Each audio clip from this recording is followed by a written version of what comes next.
I believe that this nation should commit itself to achieving the goal before this decade is out of landing a man on the moon and returning him safely to the Earth. No single space project in this period will be more impressive to mankind or more important for the long-range exploration of space. And none will be so difficult or expensive to accomplish.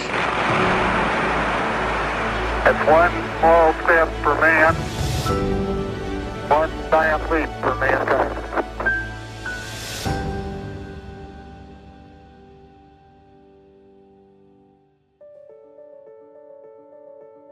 Hi, I'm Julie Stopar. I'm a lunar scientist at the Lunar and Planetary Institute in Houston, Texas. In the course of this presentation, I'll discuss the events that have shaped the moon's surface or crust.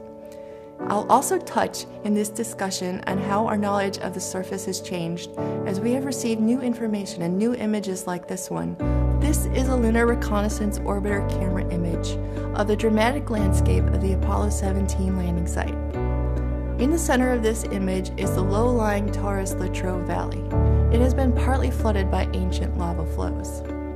The valley is surrounded by the mountainous peaks of the moon's highland terrain. And this valley is a great example of where we can see contrasting landscapes merge on the moon. From exploration of the Taurus-Latrobe Valley, we've seen the results of the major geologic forces that have shaped the moon's surface. In this image, for example, you can see small impact craters that dot the floor of the Taurus-Latrobe Valley. There is also a fault that arches across the central portion of the valley, and products of ancient impacts are eroding out of the valley's walls. The surface of the moon is heavily cratered, and it was partly flooded by lava flows over 3 billion years ago. And while the most dramatic events have occurred early in the moon's history, it is still an active geologic body today. For example, meteorites continue to bombard the surface. Impacts by comets and asteroids continue to grind up and wear down this outer surface. These impacts are creating an upper layer of debris called regolith. This layer consists of rocks and soils, and it covers nearly all of the outermost surface of the moon. Regolith is actually what the Apollo astronauts interact with during their time on the surface. This is an image of Charlie Duke, one of the Apollo 16 astronauts. He's using a rake on the lunar regolith in order to collect small rocks. The moon has a near and far side. One difference between the near side and far side is very noticeable. The near side is dominated by dark, low albedo mare areas, which are made up of ancient basaltic lava flows. The far side, however, is dominated by bright cratered highlands. Our first glimpses of the far side came from early spacecraft. Luna 3 in 1959 was the first, followed by others, including Lunar Orbiter 3 in 1967 and Sonde 8 in 1970. And the first human eyes to directly see the far side were those of the Apollo 8 crew in 1968, as they looped around the far side of the moon. This is what they saw. It's a densely cratered terrain. Today we have many wonderful new mosaics of the near and far sides of the moon. These mosaics are derived from recent spacecraft data, primarily coming from JAXA's Kikuyu spacecraft as well as NASA's Lunar Reconnaissance Orbiter. Also included in this amazing dataset is a narrow-angle camera mosaic of the North Pole. This mosaic extends from the pole to 60 degrees north latitude. The mosaic is sampled at a scale of 2 meters per pixel and includes more than 10,000 individual narrow-angle camera images. Shown here are a few examples of what you can find in this mosaic. There are many young impact craters. There are also regions of irregular low hills and hummocks, which are typical of large impact melt deposits. There are also faulted and folded volcanic plains, and you will also find chains of collapsed pits. There are mountain peaks at the poles which cast long shadows. This is a result of the low sun angle. The shadows accentuate the shape of the terrain at the poles, and the sun is always low on the horizon, so there are always many shadows. These mosaics were made from images that were acquired when the greatest amount of the surface area was illuminated. That means they were acquired during the summer season at each pole. When the sun is high overhead, as in the mosaics shown here, mountain peaks and valleys become harder to see. Variations in morphology become more difficult to discern. But when the sun is high overhead, variations in albedo and color become more clear. Albedo is essentially the amount of reflected solar illumination from the surface. The low albedo lava flows that dominate the near side, as well as sprinkled parts of the far side, are very distinct against the bright cratered highland terrains when the sun is high in the sky. Bright streaks and rays, also seen radially distributed from bright young craters, are very distinct. Some surface features are very prominent on the face of the moon. For example, Aristarchus crater is a 40-kilometer diameter impact crater. It's also the brightest feature on the near side. Tycho crater is about 80 kilometers in diameter, and its bright rays dominate the southern near side. One of the most prominent bright-rayed craters on the lunar far side is Jackson. It's a 70-kilometer diameter impact crater. Actually, impact craters come in all sizes, and the shape of the crater depends on its size. Jackson, Aristarchus, and Tycho are all examples of complex crater forms. These craters have a mountainous central peak inside the crater. Their walls are scarred with the terraces and slumped portions of rock. And the floor between the peak and the walls is relatively flat to hummocky and filled with debris and impact melt deposits. As I said, impact craters come in all sizes. They range from huge impact basins greater than 200 kilometers in diameter, down to small pits that are only revealed by a microscope. Simple or bowl-shaped craters, as they are sometimes called, are the smallest craters we can observe from orbit. Simple craters are typically less than 15 kilometers in diameter, and they lack the central peak and other uplifted structures seen in complex craters. A simple crater's walls are steep, and they do not have terraces either. These craters overall have experienced much less slumping into the crater floor than their larger counterparts. Simple craters do have a raised rim, as do complex craters, and you can see it in this side-looking view of Simple crater in the lunar highlands. This crater is 9.3 kilometers in width, with a rim that rises about 400 meters above the surrounding surface. This rim height is created by both ejecta as well as rocks in the impact zone that have been displaced or injected into the surrounding terrain. At crater diameters between about 12 to 18 kilometers, morphologies of the craters become more transitional between the simple and complex types. In this transitional size range, craters can exhibit some or none of the characteristics we see in complex craters. The impact cratering process begins with an impacting object, like a meteor or comet, colliding with the moon. The relative velocity of the impact is typically many kilometers per second, with the average being about 16 kilometers per second. The force of this impact sends a shock wave through the target and back through the projectile. The shock wave then compresses the surface radially, creating an immense pressure regime. The pressure is released as a rarefaction wave, which expands upward and outwards when it reaches the surface. In this process, most of the impactor itself is vaporized. Some of the target's surface is also vaporized as well. The crater cavity is excavated as target material is displaced, and near-surface material moves upward along the edge of the cavity and then outward as a curtain of ejecta. Deeper material is actually displaced downward into the crater. The ejecta is sent on a ballistic trajectory, landing radially outward from the crater. And any ejecta traveling faster than the escape velocity, which is about 2.4 kilometers per second, will be lost to the moon. When the shock wave in the target stops expanding, the crater will stop growing. This all happens within about 10 seconds to a few minutes after the impact. After excavation, the crater cavity will adjust to local gravity and material strength. At this point, the unstable wall materials will collapse into the crater, and in complex craters, this is when the central part of the crater rebounds to uplift the floor and form the central peak. This modification process may only last a few more minutes. Rocks found in and around the crater are highly fractured, and they form a rock type called breccia. The crater deposits can also include rocks that were melted during the release of the extreme pressures experienced during the impact event. So debris landing within 2 crater radii from the crater's rim will form a continuous ejecta layer that mixed in with the local materials around the crater. This forms what we call the bright continuous ejecta, and this is seen around young craters. At greater distances, the ejecta incompletely covers and mixes with the local materials, and these more distant areas are typically referred to as the discontinuous ejecta layer, or deposit. New data and crater studies enabled by LRO now reveal that an impact crater disturbs the surface for hundreds of radii away from the primary crater, and that's actually many times farther than we previously suspected. Larger bits of ejecta and debris moving with enough velocity will form a new small impact crater. These are called secondary craters. These craters form with much lower impact velocities than do primary craters.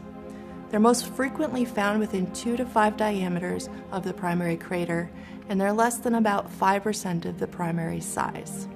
Secondary craters have asymmetric shapes and chevron-shaped ejecta patterns. These patterns point like arrows back to the source. Secondary craters like those you can see in this image here probably impacted at a relatively low angle to the surface between about 30 and 45 degree angles. The low angles and low velocities that typify secondary impacts contribute to their asymmetric shapes and ejecta patterns. So now let's explore the volcanic areas and how they are related to impact features. The major near-side volcanic maria include Oceanus Procellarum, Mare Imbrium, Mare Serenitatis, and the Maria Tranquillitatis, Crisium, Fecunditatis, and Nubium. Many of the near-side maria fill basins carved out by the much older impact events. So in the northern hemisphere on the far side, we see a dot that marks Mare Moscoviense. The southern far side is dominated by a mottled dark region, which we call the South Pole Aegean Basin. This is an ancient impact basin roughly 2,500 kilometers across. This view, looking north from the south pole of the moon, really illustrates the enormity of the area that is affected by the South Pole Aegean Basin. The interior of this basin is dotted and pockmarked with dark volcanic mare deposits. Of course, the surface of the moon has not always looked the way it does today. We think that before about 3.8 billion years ago, the moon was actually dominated by the scars of impacts, but there were very few volcanic plains at that time. Notice the difference in how Imbrium Basin, Serenitatis Basin, and Crisium Basin would have looked. Early on, the moon was covered with a bright and north-acidic crust, and into this bright crust, the large basins were formed. Partial melting of the moon's interior that led to the volcanic eruptions occurred long after basin formation. However, the basins actually helped to guide where those volcanic eruptions would eventually occur by forming many fractures in the lunar crust. Many volcanic eruptions have occurred along the basin margins and at intersections of basins where the most fractures would be concentrated. And these fractures provide pathways for lunar magma to reach the surface. We think that most of the Mare eruptions occurred between 3.8 and 3 billion years ago. These eruptions flooded the lower lying areas of the ancient basins, now infilling Imbrium, Serenitatis, and the others. We think that some of the volcanic eruptions might have continued until about 1 billion years ago. However, this is still uncertain because we do not have ages for many of the maria. We can, however, try to estimate their ages based on the sizes and numbers of craters found on their surfaces. And this is a technique that many people refer to as crater counting. However, this technique has many uncertainties, and particularly for young surfaces, it lacks ground truth. Nonetheless, we still think that by about 3 billion years ago, the moon would have looked very much like it does today. For years, the Clementine Global Ultraviolet Visible Spectrometer dataset provided the standard reference for our understanding of the composition of the moon. The Clementine data are frequently used to enhance differences on the surface related to soil mineralogy, grain size, and degree of space weathering. So this means that green colors here largely reflect iron-bearing minerals found in igneous rocks, while blue colors at least in part, reflect the titanium content. So titanium can also be found in volcanic rocks along with iron, and is primarily found in a mineral called ilmenite. The red colors here largely reflect the amount of space weathering, which reflects the accumulation of iron-bearing and glassy products over time. These products are agglutinates and submicroscopic iron, and these products are formed in the lunar soil as it's exposed at the moon's surface. With the Maria rich in iron and sometimes titanium, and the highlands poor in both of these, the Clementine data really show differences between the Mare and highlands very clearly. In this color space, the Maria appear teal and yellow as a result of the iron content, while high titanium Mare deposits like those in Mare Tranquillitatis appear to bright blue. Ancient highlands, on the other hand, appear magenta to red, and more recently exposed highland materials found in young impact craters appear blue. Following on the heels of Clementine, the Lunar Prospector mission provided global views of certain elemental abundances, notably iron and thorium. These abundance maps were derived from gamma-ray spectrometry. The thorium map still remains the standard for tracking thorium-rich compositions in the outer crust. And from the maps, we can see that thorium is concentrated on the near side. This is an area known as the Procellarum creep terrain. It is also an area where we find a large concentration of Maria. The enhanced thorium, which is a radiogenic heat-producing element, is likely tied to a longer duration of volcanic activity here. So the far side is dominated by cratered highlands and has relatively little thorium. There is, however, one large circular compositional anomaly on the far side that does show a slight enhancement of both iron and thorium. And this area is the South Pole Aitken terrain. We think the thorium in this area is related to deep crustal or mantle materials which were brought near to the surface by an ancient impact basin event. Compositional information now comes from multiple additional instruments, including the Moon Mineralogy Mapper, the Multiband Imager, the Diviner Radiometer, and the Lunar Reconnaissance Orbiter wide-angle camera. These data represent many different ways of looking at the surface, and each of them tells us something different about the moon's geology and its history. In addition, we also have several new topographic models that were derived using data from LRO and the Kaguya spacecraft. These new models represent yet another major advance in information about the moon. Topography and morphology, when used along with other information like composition as well as gravity, tell us about how things formed as well as their structure. The elevation in these models is reported relative to a reference sphere. It has a radius of 1,737 kilometers. And the moon's global elevations range from about 9 kilometers below this reference to 11 kilometers above. The range that we see is very similar to the range in elevations that you can find on the Earth, ranging from the lowest seafloor to the highest mountain peak. And both of these points are actually found on the far side. The lowest point is found inside the South Pole Aitken Basin. The highest elevations are found on the moon, where the crust is the thickest. The far side crust is up to 60 kilometers thick in some areas. Large impacts into the early moon formed basins and built up a rugged terrain of fractured and brecciated crust. And it's probably not a coincidence that these highland areas have very few Mare deposits. The thicker crust here makes it much more difficult for magma to rise to the surface. Instead, the greatest expanses of volcanic Mare deposits are seen where the crust is relatively thin. The Maria were formed by floods of lava, and they are great lava plains. The typical surface slopes of the Maria are less than 3 degrees on average. For comparison, slopes are 10 degrees or more in many of the highlands areas. Individual Mare flows may be hundreds of kilometers in length and range from 1 to tens of meters thick. This image here shows some very distinct lava flows that you can see in Mare Imbrium. These flows were imaged from orbit during the Apollo 15 mission. The low sun angle of this image helps to reveal the margins of these flows. However, while these flows are very distinct, most Mare flow boundaries are not this apparent. We do have some information about low albedo layers, which are exposed in the walls of craters formed within the Maria. These layers are only a few meters thick, and they appear as bands within some crater walls. The layering suggests that the Mare deposits consist of thin emplacements of lava that are built up over time. However, even though we have this information, we do not yet know what the sources are for many of the lava flows. The sources are apparently obscured or unrecognizable. Perhaps they've been buried by lava during the eruptions.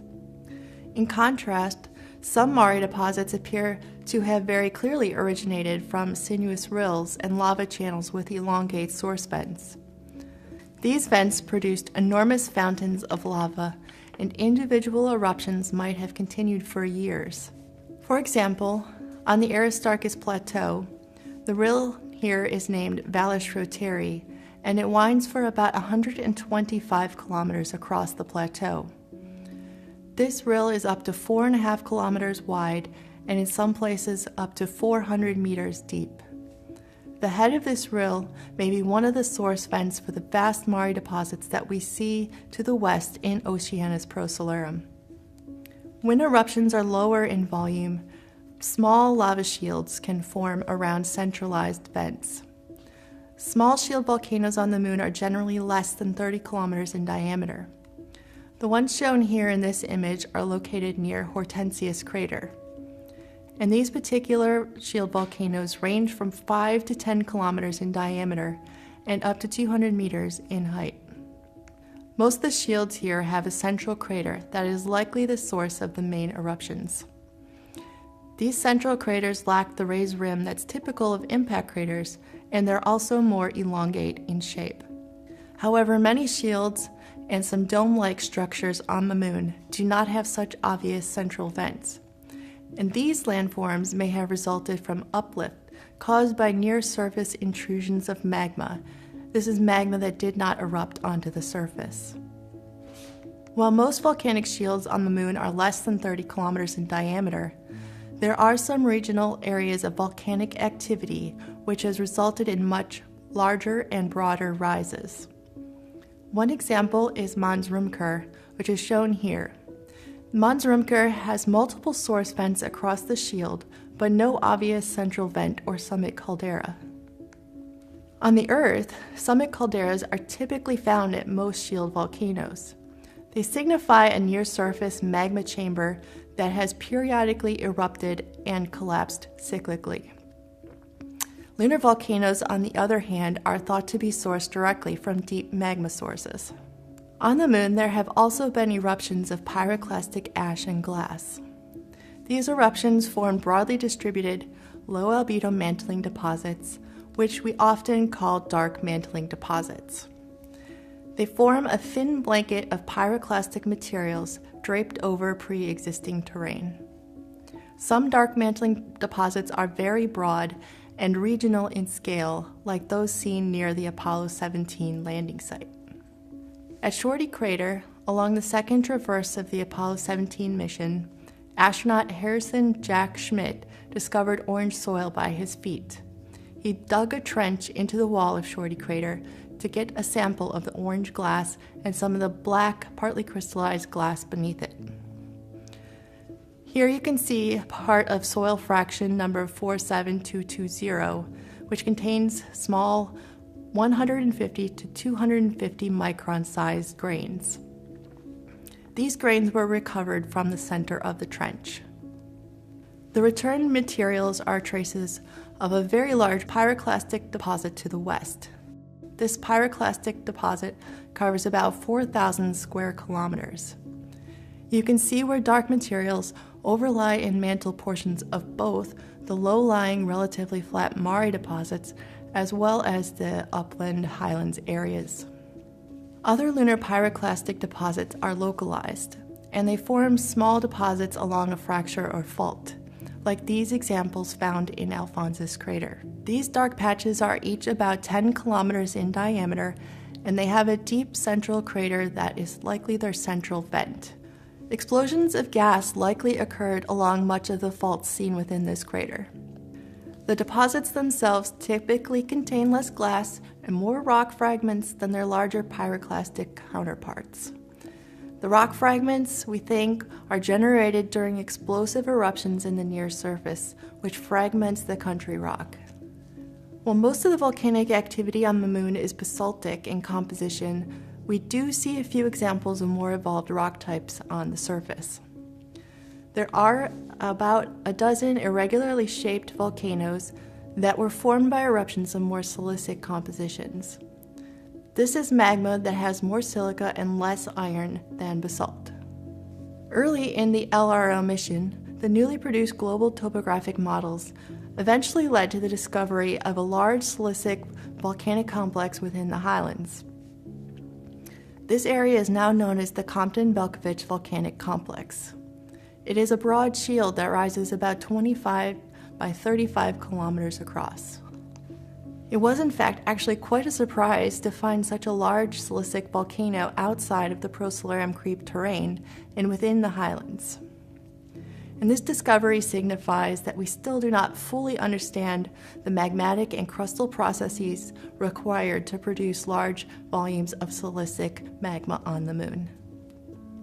Lunar scientists will continue to use the new topographic data as well as gravity models to find and continue to characterize additional volcanic landforms. These activities will help us gain further insight into volcanic eruptions over lunar history. So far we've talked about impacts and volcanism, so now let's explore tectonic landforms. Both the moon's volcanic landforms as well as the cratered terrains have been reshaped by later tectonic forces. The crust of the moon is deformed and faulted in many places. Compressional forces result in landforms including thrust faults, wrinkle ridges, and scarps. Wrinkle ridges, for example, are found in all of the major Mare terrains. The map here shows the distribution of wrinkle ridges on the near side. The ridge shown here on the right is located in Mare Imbrium, and it's about 400 to 900 meters wide. Wrinkle ridges, however, can extend for hundreds of kilometers. On the other hand, extensional stresses form normal faults and graben. These landforms cut across the highlands and Mare deposits. Shown here is Rima Ariadeus. This is a graben that's about 4 kilometers across and it stretches for over 250 kilometers through the nearside highlands. While compared to the Earth, the moon is tectonically quiet, it is in fact, however, still shrinking. The moon is still continuing to cool and contract, and as it does so, the crust of the moon is compressed in many places. Thanks to the new data from LRO, we now think that over the last 100 million years or so, the moon has gotten about 50 meters smaller. And of course, some faults are still periodically active, causing moonquakes. And as more data and images are returned from LRO, we can now observe contemporary changes occurring on the lunar surface. These are changes and events that happened within the last 10 years. To find them, what we do is we compare older images with newer images of the same location. And by doing this, we have discovered that hundreds of new impact craters have formed since LRO has been in orbit. And these new craters often correlate with bright flashes that have been observed from the Earth with telescopes. The one shown here was observed as a flash from Earth on September 11, 2013. This crater was imaged several months later by LRO as the spacecraft passed over the impact location. And by looking for new impact craters like this one, we're learning more and more about the current impact rate on the moon. And we are finding that it is significantly higher rate than we previously thought. New data and images from LRO and other recent spacecraft are providing unprecedented views and information about the surface of the moon. So while some scientific questions have been answered, others yet remain, and some of these questions remain to be answered by renewed surface exploration. And as we continue to receive new data from LRO and other future spacecraft, as well as surface explorers, we will no doubt continue to reveal surprising new discoveries and insights about our nearest neighbor in the sky.